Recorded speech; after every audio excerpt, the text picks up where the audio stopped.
Hey there everybody, if you're watching this video, you probably wanna know how to use OXXO in Mexico with PegSeguro. So without wasting any time, let's get started.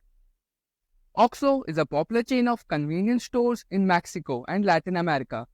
It's known for offering a wide range of products including snacks, beverages and everyday essentials.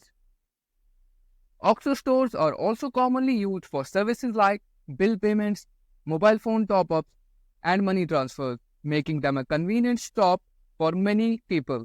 The brand has become a significant part of daily life in the regions it serves, with locations often found in urban and rural areas alike.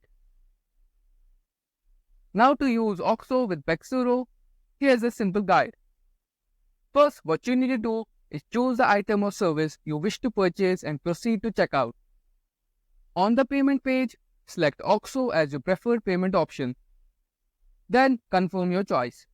Fill in the required information and click on Finish the purchase. A barcode will be generated for your payment. Visit any OXXO convenience store and present the barcode. You can pay in cash or with a debit card. Payments can be made within 6 days. With around 20,000 OXXO stores across Mexico, many open 24 hours, paying is convenient for consumers. Within up to 2 business days, you will receive an email confirming your payment and completing the purchase. If you encounter any issues or need more detailed instructions, feel free to leave a comment. And that's pretty much all about how you can use OXXO in Mexico with PegSeguro.